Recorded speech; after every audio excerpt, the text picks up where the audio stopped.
6 दिन आए तो सिर्फ एक वर्ग के लिए, अमृत काल आया तो सिर्फ उसके लिए जो अमृत पी रहा है, और बाकी जो है उन लोगों के लिए विष काल। ये विष काल जो है ये हमारे लिए बहुत महंगा पड़ता। आग गंगा में नहीं लगी, आपके दिलों में लगी, आप बेचैन हो रहे हैं। उसकी बेचैनी हम जैसे प्रोफेसर जो वहाँ बैठे हमें हो रहा कि जो ग्रामीण परिवेश के बच्चे हैं, हमारे अगल बगल के बच्चे हैं, उनको तो दाखिला ही नहीं मिल रहा। और ये CUET इसलिए लाया गया, एक स्टार्ड कैंडिडेट है। अगर उनका एक पर्टिकुलर राजनीतिक दल से, एक पर्टिकुलर विचारधारा से अगर वो जुड़े हैं, तो वो स्टार्ड कैंडिडेट रहते हैं। उन्हें अपने आप अच्छा कॉलेज, अच्छा सब्जेक्ट, अच्छा सब मिल जाता है। आपको बताया जाता है जब आप जाते हैं कि मेरे बच्चे को तो अधिक नंबर आया, क्यों नहीं आया एडमिशन? अरे वो सारा चीज तो कंप्यूटर करता है। तो ये व्यवस्था में दिक्कत है।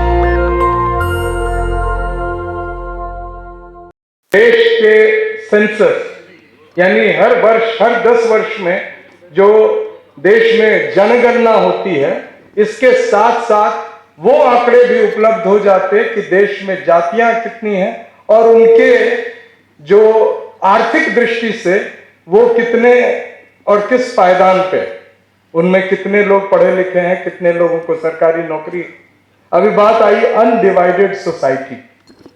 अभी हमारे एक वरिष्ठ IAS अफसर साहब बोल के गए, उन्होंने कहा कि वो जब छोटे थे तो नहीं पता था कि कुछ डिवीजन है सोसाइटी में, लेकिन पिछले 20 वर्षों से ये डिवीजन सोसाइटी में दिख रही है।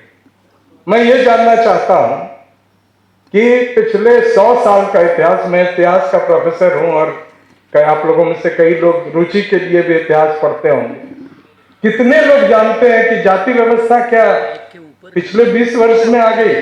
क्या मंडल कमीशन रिपोर्ट जैसे लागू हुआ कि देश में जातियां फैल गई? उसके पहले जाति नहीं थी, उसके पहले जाति आधारित जो समाज में ऊंच नीच का एक भेदभाव था वो नहीं था। जब नीचे तबके की जातियां ने अपने उस व्यवस्था में, जो सर ने लिखा है व्यवस्था, शासन में और व्यवस्था में मांग की, तब ये लोगों को नजर आने। मैं एक उदाहरण देता हूं। मंडल कमीशन जब लागू हुआ तो बहुत भयंकर उसका विरोध हुआ। दिल्ली विश्वविद्यालय में मैं छात्र था उस समय, और उस विरोध का कारण बताया गया कि जो रोजगार है वो खत्म होने वाले हैं, मतलब वो रोजगार बंटने वाले हैं। उस समय सिविल सर्विसेज में उस साल 1991 में टोटल वैकेंसीज 1760 थे, यानी कि अगर 27% SC/ST के लिए आरक्षित हो जाए और 22% SC/ST के लिए और 27% OBC के लिए, 50%, फिर भी कितने बचते हैं? 800 से लगभग 800 के अधिक सिविल सर्विसेज में थे। लेकिन नेक्स्ट ईयर जब PV Narasimha Rao prime minister बने तो उस वैकेंसी की संख्या 300 थी, ओनली 300। क्या कोई आंदोलन हुआ? दरअसल जो बात हो रही थी, जो IAS सिविल सर्विसेज है, हम में से अधिकांश लोग गांव से आते हैं, हमें पता है कि SP, कलेक्टर, SDM, उनका क्या प्रभाव है।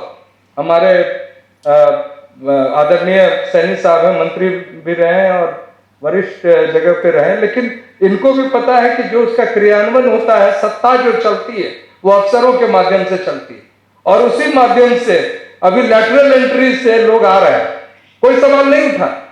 लैटरल एंट्री मतलब हुआ कि जो IAS अपने 20 वर्षों के बाद जिस पोस्ट पर पहुंचते, जॉइंट सेक्रेटरी रैंक पर, उसमें सीधे सीधे कॉर्पोरेट से, अडानी के यहां से, अंबानी के यहां से लाकर, बिना उनके बैकग्राउंड को देखे, उसमें से एक भी व्यक्ति ग्रामीण परिवेश के नहीं, उसमें से एक भी व्यक्ति साधारण लोग नहीं, वो एक ही समाज के, एक ही जाति के लोग हैं जो जॉइंट सेक्रेटरी रैंक सीधे बन गए। और हमने तो नहीं कहा कि व्यवस्था में बहुत भारी उलटफेर हो गया, उस पर सवाल भी नहीं उठे। तो 2-3 बातें मैं मंडल जी के बारे में व्यक्तिगत रूप से आपसे शेयर करके अपनी बात समाप्त करूंगा कि मंडल जी और जो परिवार था, एक बड़े जमींदार परिवार के थे। जब वो स्कूल गए और दरभंगा महाराज के संस्कृत राजकीय विद्यालय में उनको दाखिला मिला, उनके साथ वहां रहने के लिए उनका खानसामा और उनके जो मैनेजर गए, और वहां सिर्फ ब्राह्मणों के बच्चों की पढ़ाई होती थी, गैर ब्राह्मण सिर्फ वो अकेले थे, और उनको उस पंक्ति में बैठने की इजाजत नहीं थी, जबकि जितने वहां छात्र थे सबके पढ़ाई का खर्चा आर्थिक दृष्टिकोण से सबसे अधिक संपन्न वे थे। उसके बाद एक प्रकरण आया जब वो मुख्यमंत्री बने, तो जब बिहार में एक जगह है बरौनी, जहां ऑयल रिफाइनरी, आदरणीय रघु ठाकुर जी बैठे हैं, उनको पता है, वो वहां पे एक रिफाइनरी से तेल जो है पसीज कर नदी में, गंगा नदी में चला गया, और गंगा नदी में किसी कारणवश उसमें आग लग गई। और विधानसभा के पटल पर जो उनसे पहले मुख्यमंत्री थे, उन्होंने कहा कि जब एक शूद्र बनेगा मुख्यमंत्री तो और क्या होगा, गंगा में आग लगे। और इसका जवाब मंडल जी ने कहा कि वो आग गंगा में नहीं लगी, आपके दिलों में लगी, आप बेचैन हो रहे हैं, क्योंकि वो पहले पिछड़े वर्ग के थे जिन्होंने वो उस वरिष्ठ पद बिहार के मुख्यमंत्री के तौर पर आए। तो मैं आज भी आग्रह करूंगा, अधिक समय नहीं है, मैं दिल्ली यूनिवर्सिटी में पढ़ता हूं, आज ग्रामीण परिवेश के कई लोग यहाँ बैठे हैं। मैं जिस कॉलेज में पढ़ाता हूं उसके चारों तरफ जो गांव है वो जाट समुदाय के गांव अधिकतर, या और भी जातियां हैं। हमारे कॉलेज में जो अलीपुर में है, स्वामी श्रद्धानंद कॉलेज, उसमें अधिकतर जो बच्चे हैं वो उस ग्रामीण परिवेश के आते थे। अब व्यवस्था बदल दी गई, सर ने लिखा है शासन और व्यवस्था दोनों में घालमेल कैसे होता है। CUET लागू किया गया, कंबाइंड यूनिवर्सिटी एंट्रेंस टेस्ट। पहले 12th के आधार पर हम कॉलेज में एडमिशन देते थे, और ग्रामीण बच्चे जो थे, खासतौर से जो स्पोर्ट्स और खिलाड़ी मजबूत बच्चे होते हैं, लंबे तगड़े, अधिकतर उनको पुलिस में जाना होता है या अधिकतर वो फौज में जाना चाहते हैं, और वो जब आते हैं तो उनकी एडमिशन नहीं होती है। उसकी बेचैनी गांव में नहीं देख रहा हूं, बेचैनी हम जैसे प्रोफेसर जो वहां बैठे हमें हो रहा है कि जो ग्रामीण परिवेश के बच्चे हैं, हमारे अगल बगल के बच्चे हैं, उनको तो दाखिला ही नहीं मिल रहा। और ये CUET इसलिए लाया गया कि उसमें एक स्पेशल सर एक व्यवस्था की गई।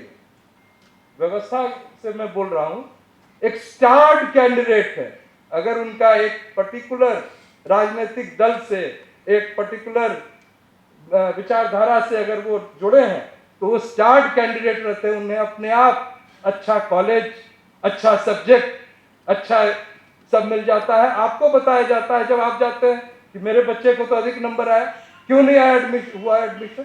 अरे वो सारा चीज तो कंप्यूटर करता है, कंप्यूटर वही करता है जो उसमें फीड किया जाता है, उसका जो हार्डवेयर बनता है वो आप बनाते हैं। तो ये व्यवस्था में दिक्कत है, शासन में दिक्कत थी तो हम आवाज उठा रहे थे। इसी तरह मैं अभी जिक्र किया कि हमारे बच्चे फौज में जाना चाहते हैं, जो ग्रामीण परिवेश के हमारे यहाँ।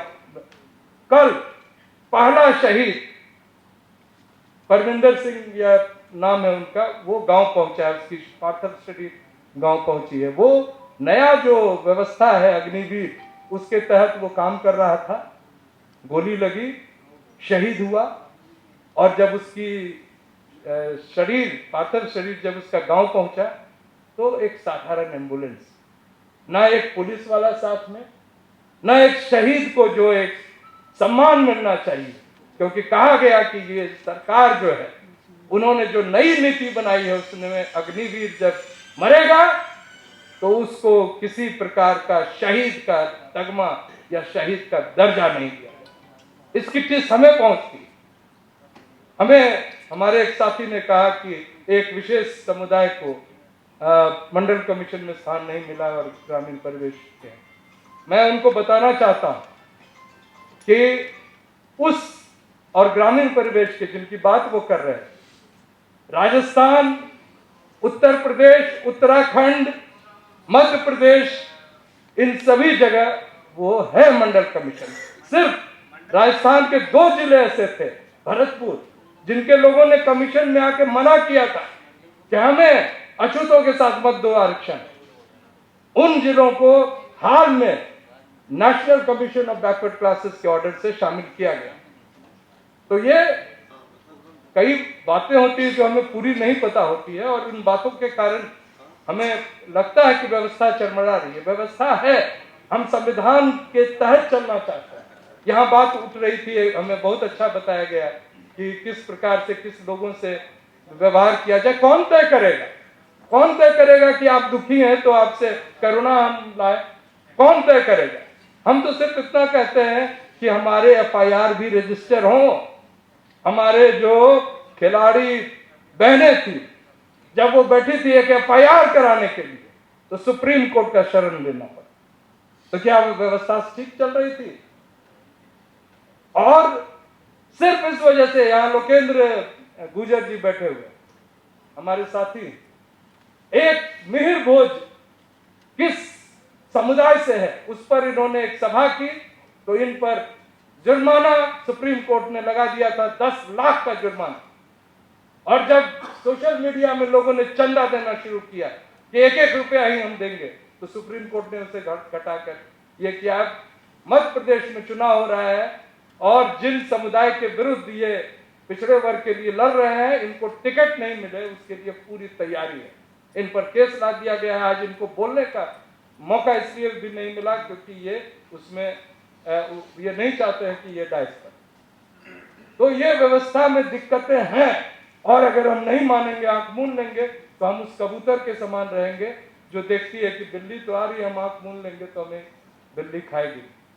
मैं यही इसी निवेदन के साथ अपनी बात समाप्त कर रहा हूं कि जो हम में से जितने लोग हैं, कोई भी ऐसे नहीं है जो सर ने कहा था कि रघु ठाकुर साहब ने कहा था कि कट्टरता, कट्टर नहीं। हम सिर्फ देश को सभी के लिए अच्छा देश बनाना चाहते हैं। ये नहीं कि अच्छे दिन आए तो सिर्फ एक वर्ग के लिए, अमृत काल आया तो सिर्फ उसके लिए जो अमृत पी रहा है, और बाकी जो है उन लोगों के लिए विष काल है। ये विष काल जो है ये हमारे लिए बहुत महंगा पड़ रहा है। मैं इन्हीं चंद शब्दों के साथ इस व्यवस्था को और सुदृढ़ करने की मांग के साथ मैं नमस्कार करता हूं। नेशनल दस्तक की आपसे गुजारिश है कि अगर इसको बचाना चाहते हैं तो नेशनल दस्तक को सब्सक्राइब करने के लिए रेड कलर के सब्सक्राइब बटन को दबाएं, फिर बेल आइकन की घंटी दबाएं।